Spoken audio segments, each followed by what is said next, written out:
Hi everyone, thank you all.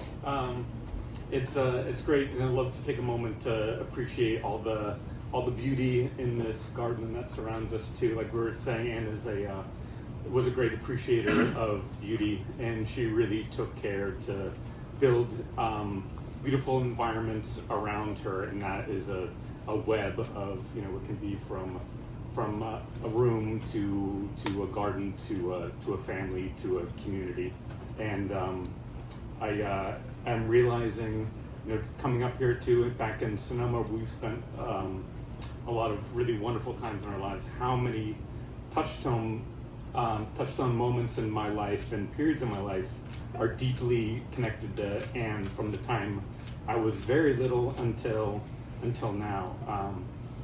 Anne and I were talking yesterday about, remember one of the first times we came out to San Francisco, might have been the first time, and we're staying at our grandmother's house in Manchester before we took a very early flight the next morning. And I think it was my first all-nighter I ever spent, maybe at 5 or 6 years old, just so excited to come out that I literally couldn't get a night's sleep. And then being introduced to that amazing world that Anne and Lainey had built. And then later with our cousins who we love so much and are such an important part of our lives. I remember going to one of my first birthdays. It's one of my birthday tomorrow, so I'm also like remembering one of my first super memorable birthdays was at Trader Vic's in San Francisco. Put on a little tie or a suit or something, and I was like, wow, a place like this exists? And I realized whether like how much Anne opened up the world to my sister and I, and a lot of gratitude for Lainey and the Thornton family too, for sort of making the world bigger for us in some ways. And that came when Anne and I would come out and visit, sometimes like with our family or by ourselves.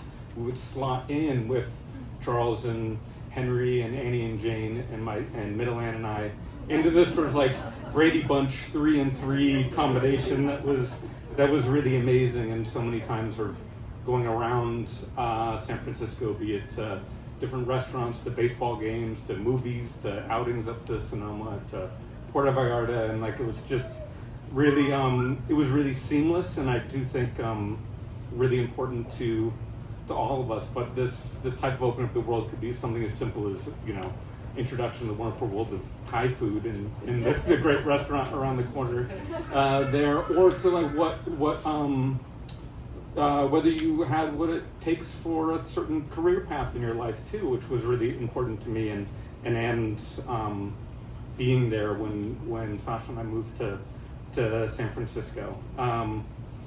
And I think the Divisadero and Carragher homes really feel like home to me. It's so connected to smells, to certain photographs, to certain like ways that light fall into place, and it's very, very foundational for us.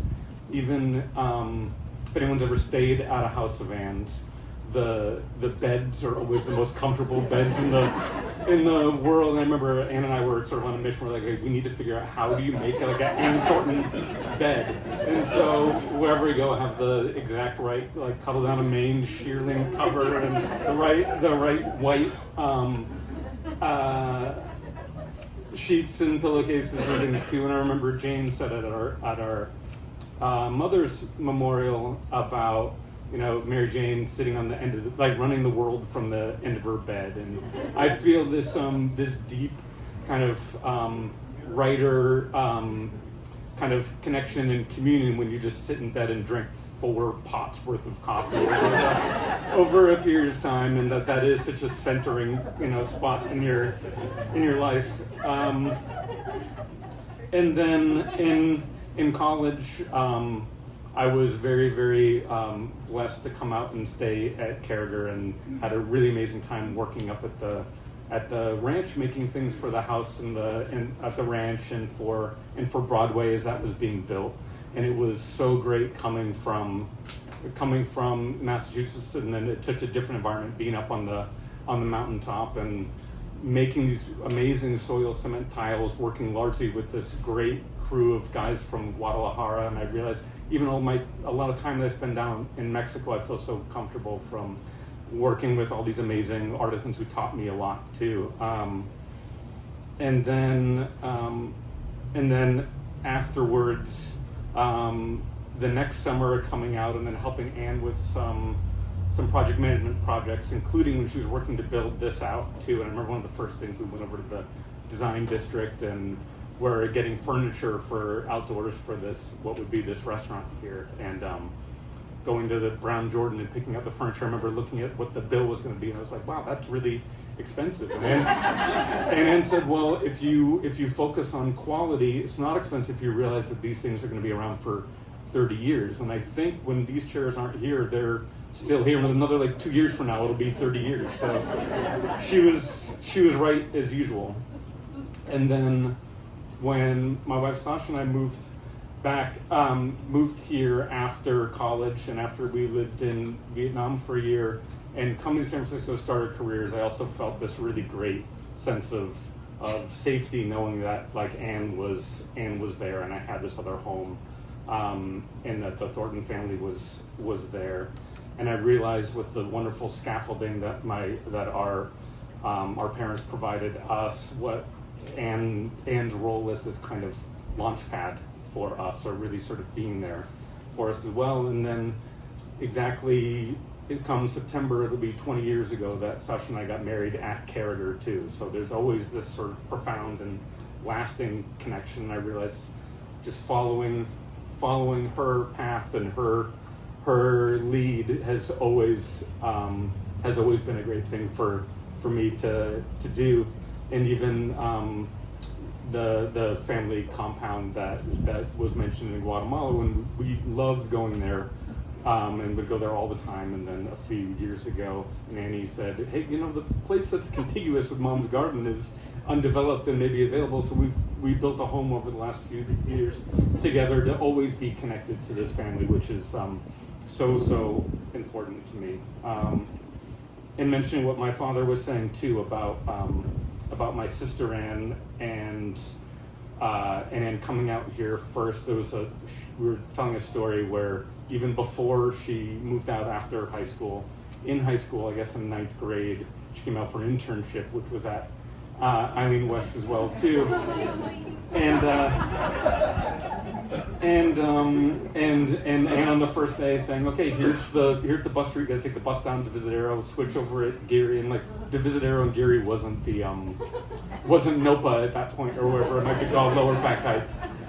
But her expectation of like, here you go, she'd open the door, but you've got to go through it and you've got to learn for yourself and you've got to take the reins. She gave you a hand up, but she didn't hold your hand through everything. And I realized that's such a critical part growing up too. She was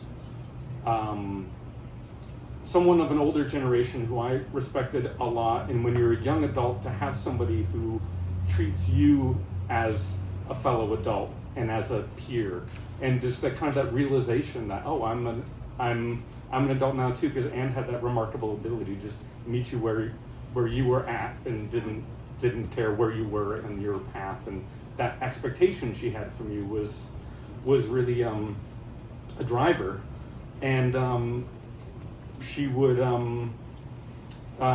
she would have this sort of impulse to talk you through something, and then she would say, like, almost like the Nike phrase, like, just do it, that was up there, and she expected you to.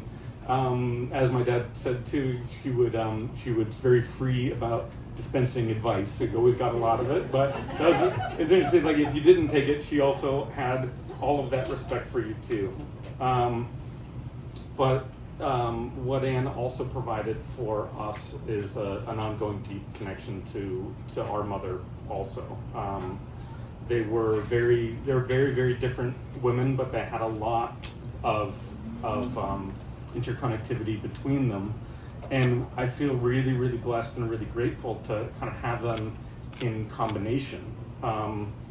They really had their strengths, and their strengths were very complementary to one another. And somehow together in combination, they provided this kind of complete sense of motherness at every phase that you might need, and that's really, really special. I'm forever grateful to her. And so grateful to my cousins. We're blessed with a lot of wonderful cousins and half cousins and half first cousins once removed in law. But the Thornton kids are so dear to us, and we just want to be able to provide any amount of that kind of support to them and to Lily and Connor and Ryder too, and just to always be deeply connected. In some ways, our families are like differently shaped puzzle pieces, but somehow they fit together. But one thing Anne also really had is this profound love of life, and I think she really encouraged those in her life to live fully. And I'm just so pleased to be here and to remember her with all of you, and to feel, as my grandfather, her father, would say, her everlasting arms always about us. Thank you.